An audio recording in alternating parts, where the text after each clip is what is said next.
অঞ্জলি নেওয়ার পর ঠাকুরের কাছে প্রার্থনা করলাম। উনি যে ফোঁটা দিয়ে যাবে সেটারও ওনার কাছে টাইম ছিল না, আমরাই নিয়ে নিলাম।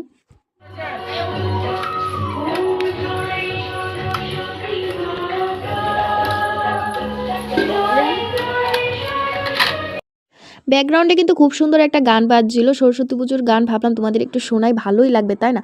তো গান শুনতে শুনতে এদিকে আমি সুজি কাট করছিলাম, সুজি টুজি কেটে এখন লুচি সুজি প্রসাদ মানে সব কিছু নিলাম আর কি, প্রসাদ টসাদ। আর হ্যাঁ, যার বাড়িতে পুজো হবে এখনও তাকে দেখায়নি, আমার ফ্রেন্ডকে এখনও দেখানি হয়নি। এই যে এদের বাড়িতে পুজো ছিল, ঠিক আছে, সাথে আমার বান্ধবী ছিল, দুজন মিলেই ওদের বাড়িতে পুজো কাটালাম। আর ভোগের প্রসাদ দিয়েছিলাম, ওইখানে আমি একটু মিষ্টি এনে দিয়েছিলাম মার কাছে, ওই প্রসাদটা বাড়িতে নিয়ে আসলাম। বাড়িতে এসেও আমি আবার তাড়াতাড়ি করে পুজো দিলাম, যেহেতু ঘরে আমাদের আসনে সরস্বতী মায়ের ফটো ছিল।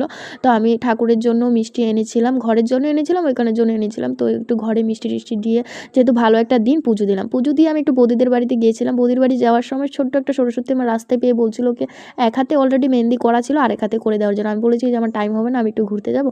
বলছে না, তুমি যেভাবে হোক আমার এক হাতে মেহেন্দি করে দাও। তাই বৌদির বাড়িতে বসে বসে আমি বৌদির সাথে গল্পও করছিলাম, এদিকে আমি ওকে এক হাতে মেহেন্দিও করে দিচ্ছিলাম। কিন্তু কিন্তু ছোট্ট সরস্বতীর খুব তাড়াহুড়ো ছিল যে ওর মা বকা দেবে, ওকে তাড়াতাড়ি স্কুলে যেতে হবে। তাড়াহুড়োর মধ্যে যতটুকু পেরেছি ওকে আমি মেহেন্দি করে দিয়েছি। তো ভিডিওটা যে শুরু করলাম, ও একটা খুব সুন্দর স্মাইল করেছিল। তো যাই হোক, বৌদিদের বাড়ি থেকে বাড়ি আসলাম, বাড়ি এসেই এখানে শাড়ি টাড়ি পরে রেডি হয়ে যাচ্ছিলাম। শাড়ি পরে এখন মেকআপ করার পালা। সাইডে আমাদের বাড়ির চারিদিকে খুব সুন্দর সুন্দর গান বাজছিল, আর বেশিরভাগ একটা গানই বাজছিল, ছি ছি ছি রে ননি ছি ছি। ভাই রে ভাই, এই গান শুনতে শুনতে মানে হয় না, নতুন একটা গান বেরোলে ওইটাকে একদম পচিয়ে ছাড়বে চারোদিকে। মানে ডিজে লাগাচ্ছিল, তো নর্মাল লাগাচ্ছিল, শুধু ওই গানটাই। তো নাচতে নাচতে এদিকে আমি রেডি হয়ে গেলাম। এই যে নিজের মেকআপটা নিজেই করে,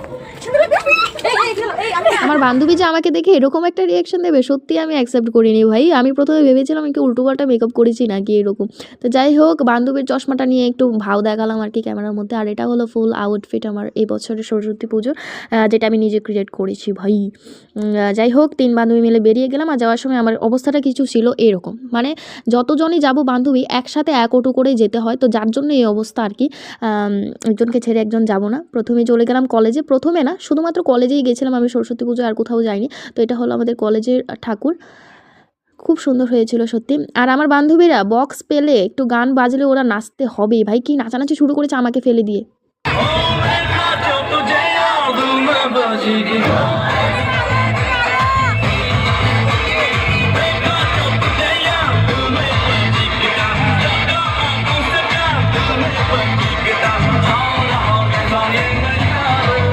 যেখানে বক্স সেখানেই নাচ, বাপরে বাপ। মাঝে মধ্যে আবার আমাকেও ডাকছিল, তো ডাকছে না গিয়ে কি পারি বলো, একটু নিচে ছিলাম আমিও। যাই হোক, ওইখান থেকে বেরিয়ে গেলাম